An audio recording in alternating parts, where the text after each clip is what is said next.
તો ચેતાતંત્રની અંદર આપણે આગળ બેઝિક નોલેજ જોઈએ. લાસ્ટ ટાઈમ આપણે રિસેપ્ટર વિશે જોયું હતું. તો હું પ્રશ્ન પૂછવા માગીશ પહેલાં. યસ, રિસેપ્ટર એટલે શું? યસ, કોષની કોષરસ પટલ ઉપર રહેલું પ્રોટીન. આ રિસેપ્ટર સાથે કોણ જોડાઈ શકે? પરફેક્ટ. અંતઃસ્ત્રાવ અને મેથ્સ વાળા હોય ને નહીં આવડે. અંતઃસ્ત્રાવ અને દવાઓ. કોણ? Yes, welcome welcome. અંતઃસ્ત્રાવ અને યસ. તો રિસેપ્ટર શું છે એની બેઝિક માહિતી આપણને સિટ ડાઉન. યસ, એની બેઝિક માહિતી આપણને ખ્યાલ આવે પછી જ આપણે આગળ વધી શકીએ.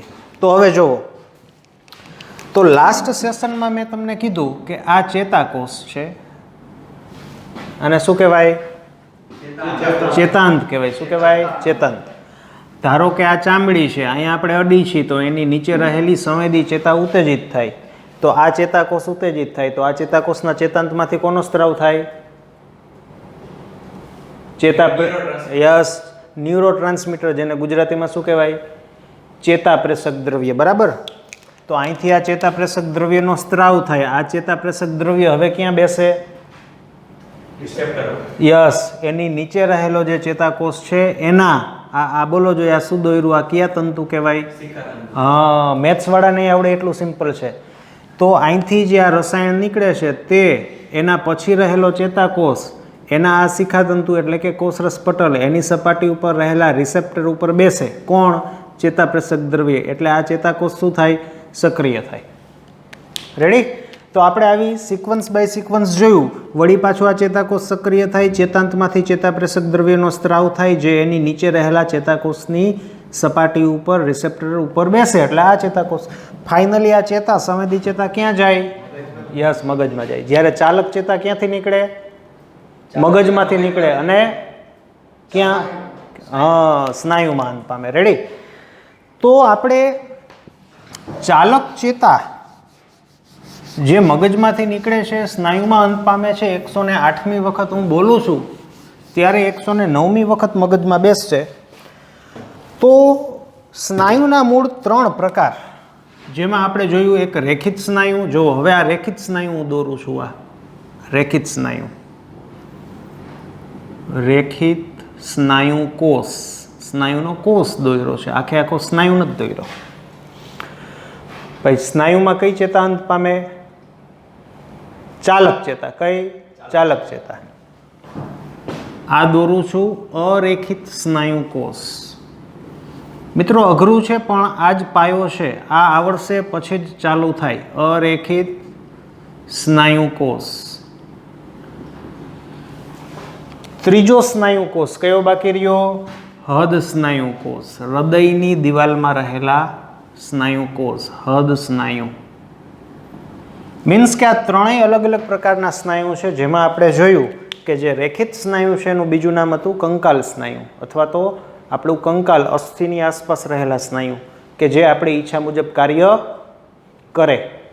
જ્યારે અરેખિત સ્નાયુ છે પોલા અંગની દિવાલમાં હોય. જઠર છે, આંતરડું છે, અન્નળી છે, શ્વાસનળી છે, અંડવાહિની છે. બરાબર? પછી કાનમાં ન હોય. અંડવાહિની છે, શુક્રવાહિની છે, આંખની કીકી છે, અહીંયા અરેખિત સ્નાયુ હોય. જ્યારે હૃદ સ્નાયુ હૃદયમાં હોય. ત્રણેય પ્રકારના સ્નાયુમાં ચાલક ચેતા જાય. ચેતાતંત્રનું વર્ગીકરણ 2 વખત ભણ્યા કાર્યની દ્રષ્ટિએ, કે જે થોડુંક ડિફિકલ્ટ છે. આગળના ધોરણની અંદર આવશે, અત્યારે ન આવે. પણ કાર્યની દ્રષ્ટિએ તમારે સમજવું હોય તો આપણે આવા પ્રકારનું જ પ્રોપર કાર્ય સમજવું હોય, કેવી રીતે ખરેખર આખા શરીરના અંગો કામ કરે છે, મગજ એને કંટ્રોલ કરે છે, તો આપણે એ જ વર્ગીકરણ સમજવું પડે. જે ડિફિકલ્ટ છે એને મગજમાં બેસાડવું પડે, એને હથોડી મારીને બેસાડવું પડે તો જ આવડે, બાકી ન આવડે. ચાલો, કાંઈ બહુ વધારે બુદ્ધિ ન હલાવતા, પણ એટલી ખબર પડવી જોઈએ કે સ્નાયુ કોષ છે એટલે સંવેદી ચેતા અંત પામે. સાચી વાત ને? ન પામે, ચાલક પામે. રેડી? સ્નાયુ કોષ છે એટલે કઈ ચેતા અંત પામશે? ચાલક ચેતા. હવે હું એક પ્રશ્ન પૂછું કે શું સ્નાયુ કોષમાંથી અથવા તો સ્નાયુ જે છે આખા સ્નાયુ એમાંથી સંવેદી ચેતા મગજમાં જતી હશે? તો જવાબ છે હા. કઈ રીતે ખબર પડે? તો કે ઘણાય આપણે ગિરનાર ચડવા ગયા ને એમ કે પગમાં ગોટલા ચડી ગયા તો સ્નાયુ દુખે આપણને. દુખે છે એટલે સેન્સેશન જાય છે, તો એનો મિનિંગ કે હા સંવેદી ચેતા સ્નાયુમાંથી જાય. સંવેદી ચેતા શરીરના લગભગ બધા જ અંગમાંથી જાય છે. ક્યાંથી નથી જતી એની ચર્ચા કરી, નખમાંથી નથી જતી, વાળમાંથી નથી જતી. ચાલો હવે આપણે જે 2 વખત ભણ્યા ચેતાતંત્રનું વર્ગીકરણ કાર્યની દ્રષ્ટિએ, એમાં 2 પ્રકારની મુખ્ય ચાલક ચેતા હતી. એક દૈહિક ચાલક ચેતા અને બીજી સ્વયંવર્તી ચાલક ચેતા. આપણે ભણી ગયા કે આ જે સ્નાયુ છે એ આપણે ઈચ્છા મુજબ કાર્ય કરતા નથી. રેડી? તો આમાં 2 પ્રકારની ચાલક ચેતા જાય. કાલનો કદાચ સેશન યાદ હોય તો લીવર ને બ્રેક આપણે કરતા. 2 પ્રકારની ચાલક ચેતા જાય. એક લીવર મારે, બીજી બ્રેક મારે. એક ચેતા સ્નાયુનું સંકોચન વધારે, બીજી ઘટાડે. જ્યારે આમાં એક જ પ્રકારની ચાલક ચેતા જાય જેનું નામ છે દૈહિક ચાલક ચેતા. જ્યારે આની અંદર 2 પ્રકારની ચાલક ચેતા જાય, જેમાં એકનું નામ છે અનુકંપી ચાલક ચેતા અને બીજાનું પરાનુકંપી ચાલક ચેતા. તો ધ્યાન આપો, આ સ્નાયુ કોષ છે એટલે કે જે આ બ્લુ કલરનું તમે જોઈ રહ્યા છો તે છે કોષરસ પટલ. આ છે કોષરસ પટલ.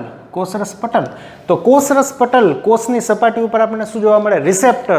તો ધ્યાન આપજો, રેખિત સ્નાયુ કોષ જે છે ત્યાં કઈ ચેતા અંત પામશે? કઈ ચાલક ચેતા અંત પામે? વડીલ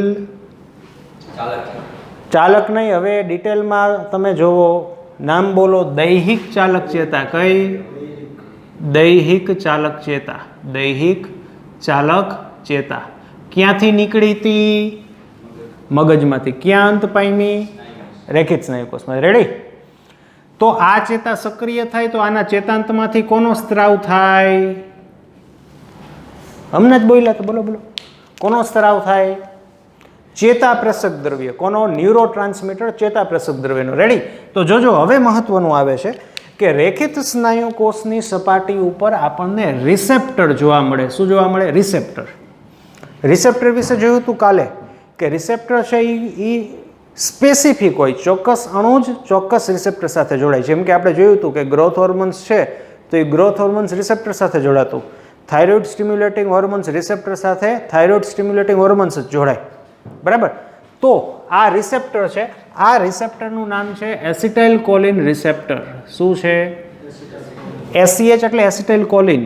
ACH is equal to acetyl. Acetyl choline. Acetyl choline. તો આ શું છે? એસિટાઇલ કોલિન ચેતાપ્રેષક દ્રવ્ય. શું છે? યસ, ચેતાપ્રેષક દ્રવ્ય, ન્યુરો ટ્રાન્સમીટર. તો જો હું હાવ દેશી ભાષામાં કહું, મારી ઈચ્છા થઈ કે મારે હાથ આમ કરવો. સાંભળજો, મારી ઈચ્છા થઈ કે મારે હાથ આમ કરવો એટલે શું પ્રોસેસ શું થઈ? તો કે મગજમાં જે હાથનું કેન્દ્ર હોય ને ત્યાંથી ચાલક ચેતા સક્રિય થઈ. ત્યાંથી ચાલક ચેતા સક્રિય થઈ, કરોડરજ્જુ અહીંયાથી હાથમાં આવી. રેડી?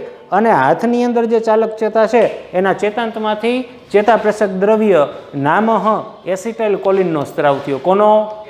હા. તો દૈહિક ચાલક ચેતા હોય ને, કઈ? એ દૈહિક ચાલક ચેતાના ચેતાંતમાંથી કોનો સ્ત્રાવ થાય? યસ, એસિટાઇલ કોલિન ચેતાપ્રેષક દ્રવ્યનો સ્ત્રાવ થાય. અને આ એસિટાઇલ કોલિન જે છે તે એસિટાઇલ કોલિન રિસેપ્ટર ઉપર બેસે અને રેખિત સ્નાયુનું શું થાય?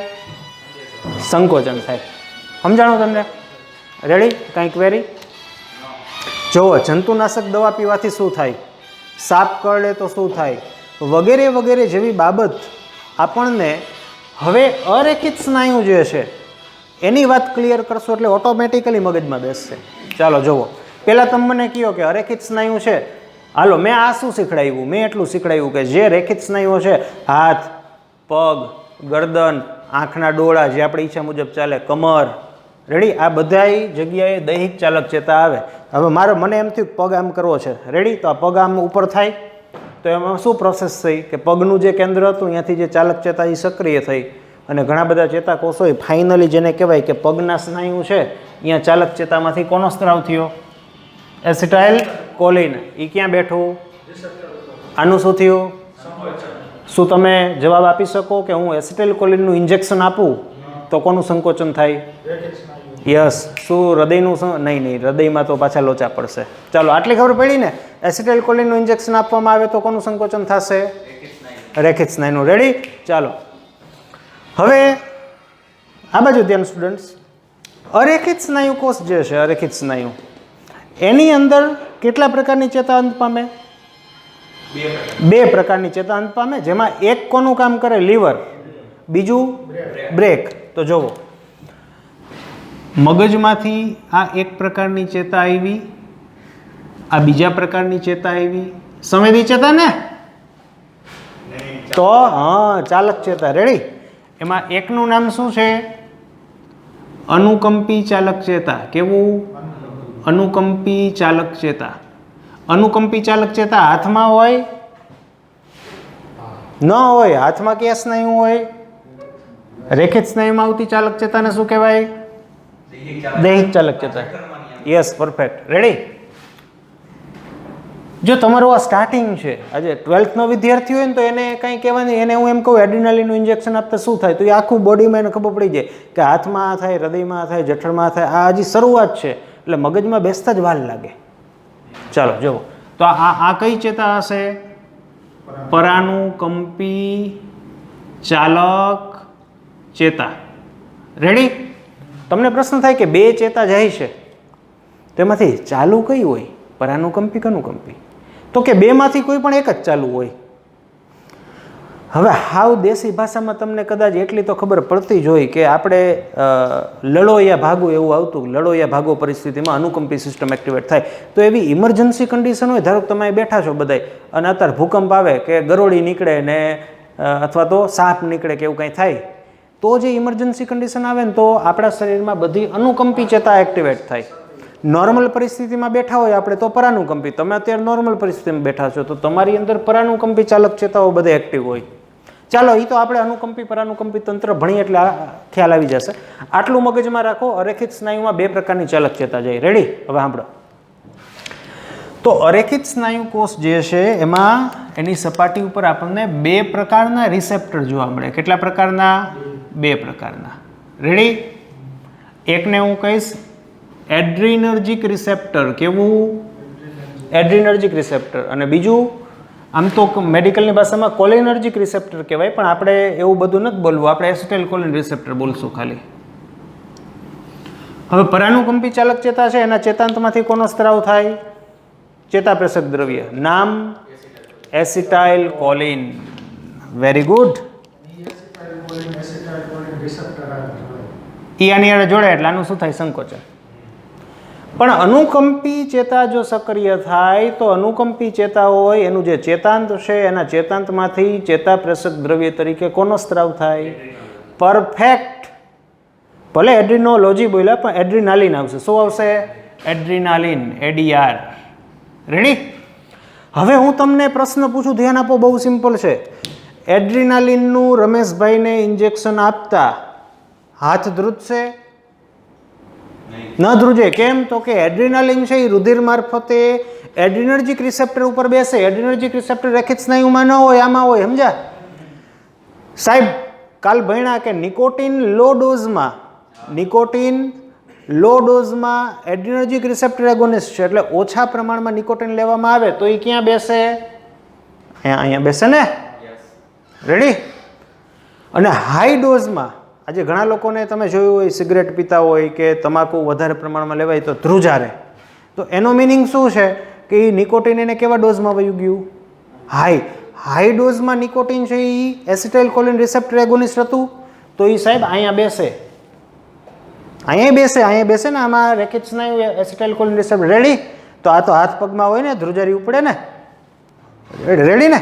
ચાલો, હવે આના આધારે હું તમને આ વસ્તુ તમારા મગજમાં હોય, રિસેપ્ટરનું ડિસ્ટ્રીબ્યુશન મગજમાં હોય, પછી હું તમને કોઈ પણ દવા ભણાવું કે આ છે એડ્રીનર્જિક રિસેપ્ટર એગોનિસ્ટ છે, આ છે, તો તમારે સીધું ખબર પડી જાય કે કયા અંગમાં કઈ અસર આવશે ને કઈ અસર નહીં આવે. એટલે આ બેઝિક વસ્તુ છે એકદમ. આ આપણે ભણવામાં ન આવે પણ આ આવડે તો જેને કહેવાય કે બધું આવડે. સમજાય ને? ચાલો આગળ વધીએ. હવે વાત રહી હદ સ્નાયુનું કે જેના ઉપર મેં ક્યારેય પડદો જ નથી પાડ્યો, પણ આજે પડદો પાડી દઉં. હદ સ્નાયુ જે છે ને, હદ સ્નાયુ, ત્યાં પણ બે પ્રકારની ચેતા આવે. કેટલા પ્રકારની? કઈ? અનુકંપી અને પરાનુકંપી. Same to same. એટલે મિત્રો જો હું તમને છે ને, હજી તો તમારે એ કરવાનું જ નથી, પણ છતાંય અત્યારે હમણાં તમને ઓટોમેટિકલી થોડીક ખબર પડી જાય ને એવું હમણાં કરી દઉં. જુઓ, આ અનુકંપી પરાનુકંપી સ્ટુડન્ટ્સ પરાનુકંપી ચાલક ચેતામાંથી ચેતાપ્રેષક દ્રવ્ય તરીકે કોનો સ્ત્રાવ થાય? એસિટાઇલ કોલિનનો. પરફેક્ટ. અનુકંપીમાંથી દૈહિક ચાલક ચેતામાંથી એસિટાઇલ કોલિન ચેતાપ્રેષક દ્રવ્ય દૈહિક અને પરાનુકંપી બંને દ્વારા સ્ત્રાવ પામે. રેડી? આ હૃદસ્નાયુ ઉપર અહીંયા કયું રિસેપ્ટર હોય?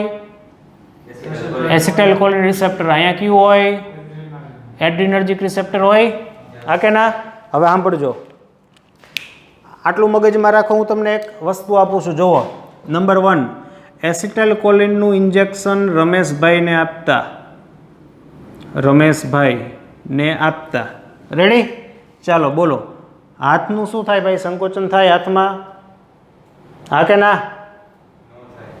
થાય. સમજાવું. હાથમાં કયા સ્નાયુ હોય? રેખિત સ્નાયુ ઉપર એસિટાઇલ કોલિન રિસેપ્ટર છે. તો આપણે એસિટાઇલ કોલિનનું ઇન્જેક્શન આપ્યું તો એસિટાઇલ કોલિન રુધિર મારફત અહીંયા પહોંચી શકે? યસ, પહોંચી શકે ને. તો હાથનું શું થાય? સંકોચન થાય. રેડી? સમજાય છે ને? ચાલો હવે હું ફેરવી નાખું. ચાલો બીજું, એસિટાઇલ કોલિનનું ઇન્જેક્શન આપતા હૃદય, તમે ભણી ગયા 10માં, હાર્ટ, હૃદયમાં ધબકારામાં વધારો થાય ઘટાડો થાય? ઘટાડો થાય. ચાલો, આ તો મેં હજી ભણાવ્યું જ નથી, પણ હું તમને એવી રીતે કહી શકું કે પરાનુકંપી સિસ્ટમ એક્ટિવેટ થાય. પરાનુકંપી સિસ્ટમ એક્ટિવેટ થાય તો તમે 10માં ભણતા કે ધબકારા ઘટે છે, તો એનો મિનિંગ શું કે પરાનુકંપી ચાલક ચેતામાંથી એસિટાઇલ કોલિનનો સ્ત્રાવ થઈને રિસેપ્ટર ઉપર બેસે એટલે સ્નાયુનું સંકોચન કેવું બને? ધીમું. તો આપણે એસિટાઇલ કોલિન ઇન્જેક્શન આપીએ તો આ એસિટાઇલ કોલિન અહીંયા બેસે ને સંકોચન કેવું કરશે? ધીમું. હવે 2 દી તો એ જ ઘડ નહીં પડે કે ઘડી કે આ અનુકંપી સિસ્ટમ એક્ટિવેટ થાય તો એની અસર ને ઇન્જેક્શન આપી એની અસર, તો કે બેની અસર એક જ આવે. આજે હું ઇન્જેક્શન થ્રુ એસિટાઇલ કોલિન કે એડ્રીનાલિન અંદર ઇન્જેક્ટ કરું કે ચેતાઓમાંથી નીકળે, વસ્તુ એક જ થાય. તમે સમજ્યા? ચાલો આપણે કાંઈ નહીં, રહેવા દો. જુઓ, હવે આટલી વસ્તુ મગજમાં રાખો. પહેલેથી તમારે જોવી પડે, ચેતાતંત્ર જે દીનું ચાલુ કર્યું તે દીની જોવી પડે આપણે કે સંવેદી ચેતા, ચાલક ચેતા. પછી એ જોવું પડે ચાલક ચેતાના પ્રકાર કેટલા. પછી એ જોવું પડે સ્નાયુ કેટલા, એમાં કયા ઐચ્છિક છે કયા અનૈચ્છિક છે, શું છે. પછી ચાલક ચેતાઓ કેટલા પ્રકારની છે એ જોવું પડે. ચાલક ચેતા કેટલા પ્રકારની જોવાઈ જાય પછી આ ફિગર જોવી પડે. અને મિત્રો હવે એક જ સ્ટેપ દૂર છીએ આપણે. હું તમને અનુકંપી પરાનુકંપી ચેતાતંત્ર સમજાવી દઉં પછી ઓટોમેટિકલી હું તમને ડાયરેક્ટ પ્રશ્ન પૂછું કે આને આ ઇન્જેક્શન આપશું તો શું થાય? જઠરમાં શું થાય? હૃદયમાં શું થાય? આંતરડામાં શું થાય? એચસીએલનો સ્ત્રાવ કેવો થાય? પાચન શક્તિ વધે ઘટે? જેમાં પછી હાલવું જોઈએ ન હાલવું જોઈએ વગેરે વગેરે. આખું આ બેઝિક છે. સમજાય તમને? એટલે તમે ફક્ત આટલી વસ્તુ ઉપર ગૌર કરો. અને ફરીથી કહી દઉં મિત્રો, એમ ગૌર ન થાય, ગોળનું પાણી ન થઈ જાય. ધ્યાન આપજો, પહેલેથી જ તમારે જોવું પડે. ત્યારે કેટલા ટકા સમજાય?